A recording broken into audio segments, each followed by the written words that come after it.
Gambia 24 on iAfrica TV. In our headlines tonight, Gambian leader visits key rice farms as the nationwide tour continues. The Catholic Education Secretariat of the National Credit Union holds annual general meeting. Barack Obama begins a day tour of Asia.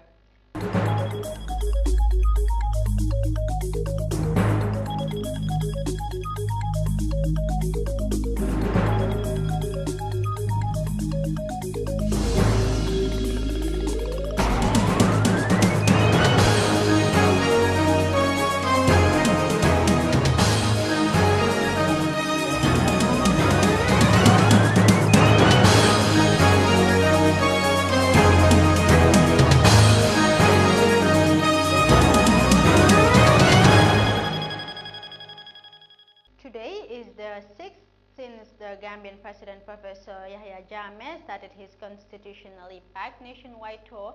The annual countrywide tour, commonly known as Dialogue with the People's Tour, takes the President to visit project sites across the country. The tour also enables the President to assess the level of agricultural production in the country, strive towards the attainment of full self-sufficiency by 2016. President Jammeh during the past days visited rice fields in Jorinko before proceeding to Jokadu, Karantaba, Pakang, Tabana and the Selame in the north bank of the country. The President has today visited Nyamina Dankunku rice field and Jakotu rice fields before visiting Jahali Pasha rice field. Professor Jammeh also visited Wali Kunda rice fields before visiting farms in Janjambure as mentioned in the tour itinerary.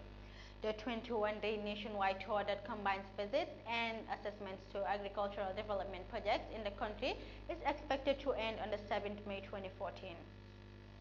The Catholic Education Secretariat of the National Credit Union recently held their 12th annual general meeting at the lower basic school in Lamin. The annual general meeting with the team Building a Brighter Future through a credit union to gather officials from the National Credit Union and relevant stakeholders under one umbrella. The annual meeting, as Alaji Sisi reports, was aimed at reviewing the supervisory report, inspection and periodic final auditing of the institution rather.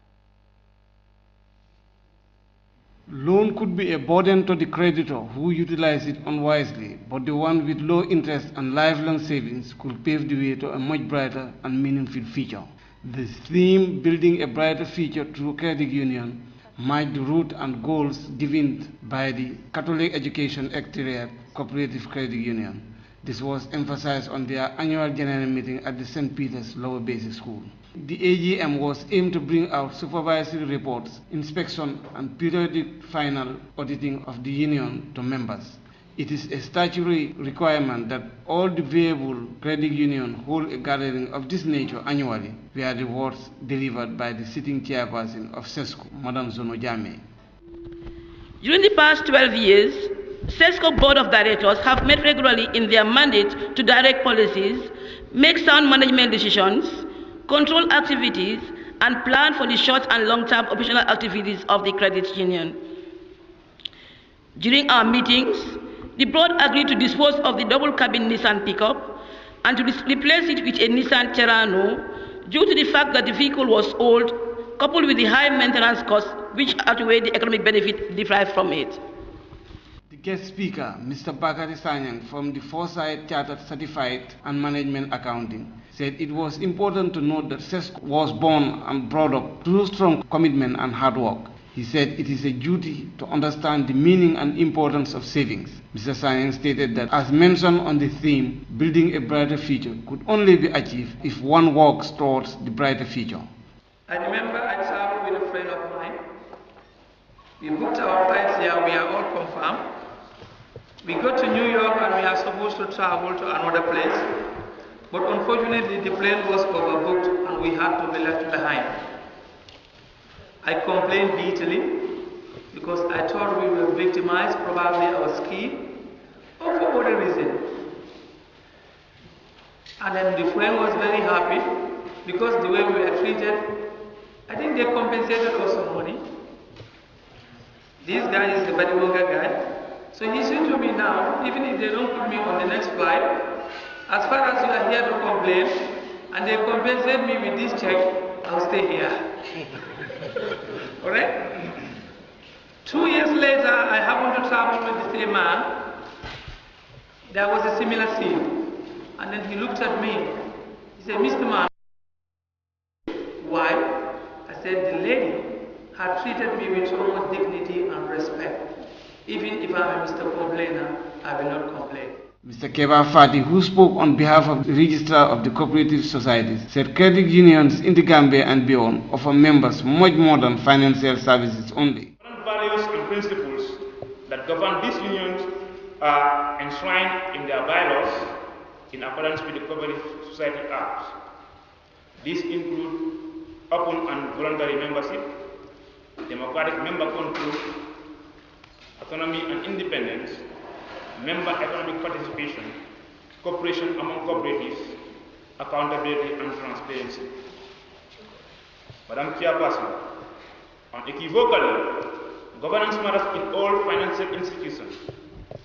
In credit union, governance is an essential component of success. As credit unions grow, they engage in more sophisticated operations and should evolve to depend less on volunteerism, but provide members the chance to manage their own financial institution and help them create opportunities such as starting small businesses, building family homes and educating their own children. The Banjul Landing Horticultural Garden was one of President Jammeh's successful initiatives that since its inception continues to boost agricultural production in the country.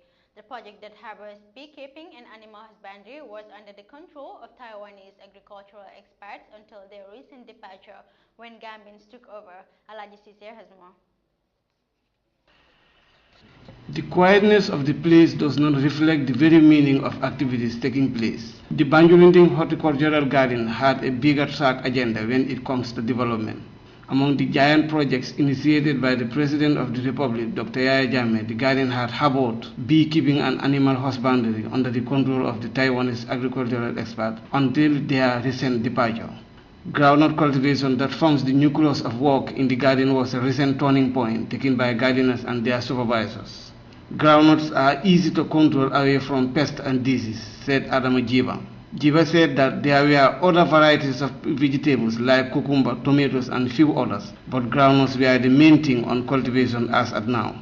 This, she said, was easier to control from disease. She also lamented the high cost consumption of gas power for generating energy to use the water pumping facility in the garden. Asan Jite also lamented the high expenditure on gas power, saying that was the only obstacle to realize dreams come true. Though there were prospects that one day things would change for the better, help is still needed to control too much expenditure on energy. Mr. Jite called on stakeholders to help them so that their dream of feeding the Gambia will be realized at this. Abdullah Wiran said he depends on this garden to earn his living and to feed his donkey. He said his main work there was to supply manure to gardeners and in return get hay for his donkey. This, he said, has given him both money and hay. For iAfrica TV, Alaji Sisa reports. Coming up in the news, Barack Obama begins a day tour of Asia. Kenyan leader met with Qatari key officials as part of his official trip. The chosen one is now the sacked one, as David Moyes was sent packing. Attention to Ukrainian crisis leaving the war-torn Syria. If you want to plan for today, plan tomorrow. Over 95,000 refugees from 610 million euros in microfinancial aid.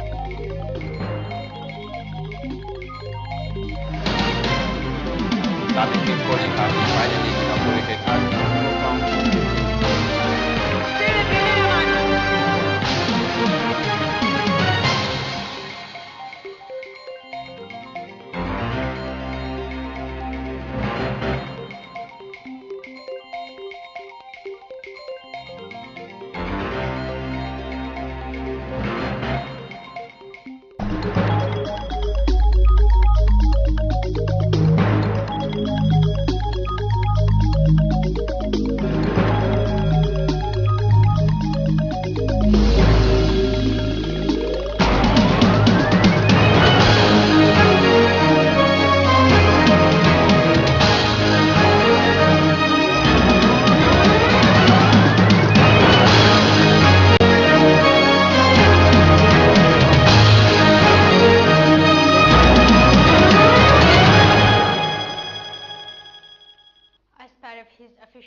including the Energy Minister and the Chief Executive Investment Authority. Mutali Sisa tells us more.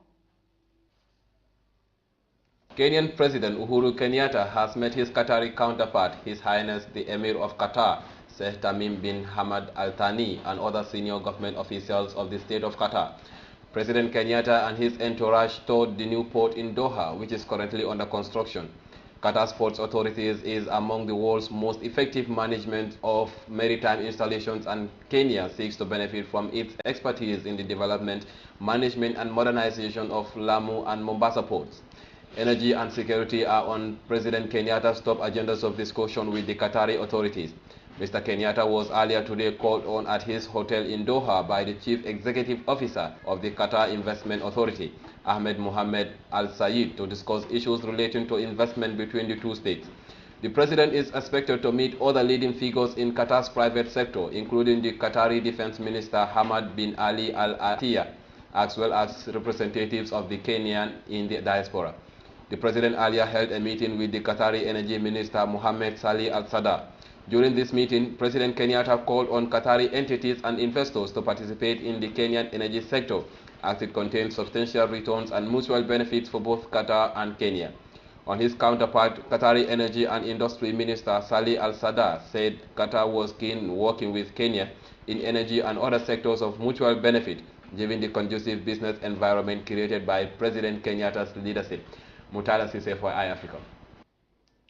The most talked about Boston Marathon has successfully been held.